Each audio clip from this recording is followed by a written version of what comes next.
Boa tarde a todos, muito obrigado pela vossa presença.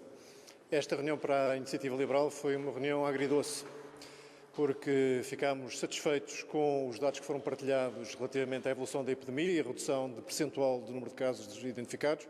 Ficámos também satisfeitos com, finalmente, como sempre temos defendido, a retoma económica ter o papel prioritário nestas reuniões, mas ficámos muito apreensivos de que continue a não estar a ser dada a prioridade, a importância, a urgência àquilo que nós chamamos os 3 Cs da retoma: a coragem, o conhecimento e a clareza. Coragem porque os portugueses têm que ter consciência que vão continuar durante bastante tempo a conviver com este vírus e têm que aprender a fazê-lo e a correr os riscos necessários a essa convivência. Coragem também para os políticos, têm que tomar decisões que apareçam bastante mais motivadas por aquilo que são os reais interesses de combate à doença ou de retoma económica e não das suas popularidades ou dos seus interesses eleitorais de médio ou longo prazo. E portanto, em qualquer um desses momentos é fundamental haver coragem.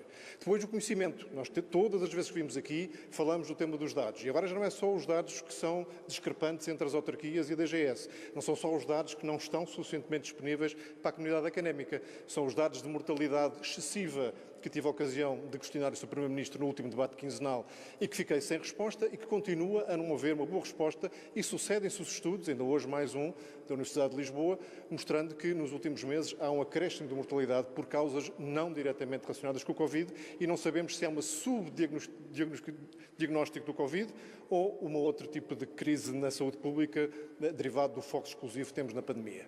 E, finalmente, a clareza, porque quando se está numa situação destas temos que ser claros com os portugueses, temos que ser verdadeiros. E, nesse particular, temos que confessar e dizer aqui com todas as letras, a comunicação tem sido errática. A começar pela DGS, que tem dito tudo e o seu contrário desde o princípio, do perigo da pandemia, das visitas aos lares, da utilização das máscaras, e continuamos sem saber se aquilo que é dito diariamente nas conferências de imprensa é motivado por mais alguma coisa que não seja manter as pessoas tranquilas. Tranquilidade é bom, mas tem que ser baseada na verdade dos factos. E também, como mais uma vez, os agentes políticos não podem estar a tomar decisões que não sejam por motivos claros de defesa ou de combate à doença ou de retoma da atividade económica e da vida social. Portanto, os 3 Cs, coragem, conhecimento e clareza, para nós continuam a estar insuficientemente defendidos e insuficientemente priorizados. Considera que a decisão anunciada hoje pelo Presidente da República não tem, de facto, fundamentação sanitária?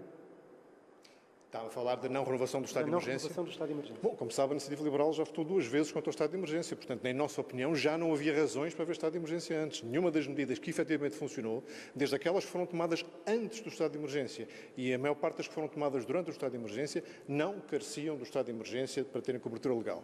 O único motivo pelo qual o estado de emergência foi considerado fundamental foi proteger juridicamente o Estado relativamente às consequências das decisões que são tomadas agora neste tempo de crise.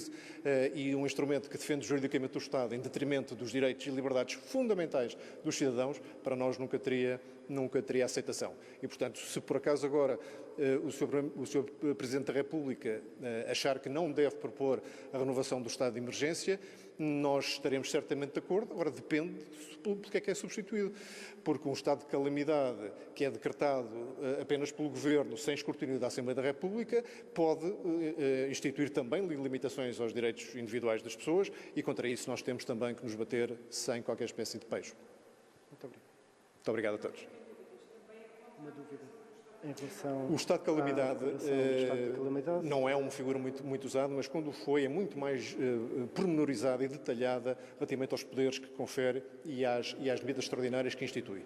E nesse sentido é mais fácil de perceber o que é que significa do que um estado de emergência, porque, como sabe, é um decreto presidencial que atribui poderes muito vagos que podem ou não ser utilizados pelos governos. Se a declaração do estado de calamidade contiver medidas que limitem desproporcionadamente e sem base científica direitos dos cidadãos a pretexto que estão a combater a doença, tal como estivemos contra o estado de emergência, estaremos contra o estado de calamidade. Resta saber como é que é o processo que pode envolver a Assembleia da República na declaração desse estado de calamidade. Muito obrigado. João.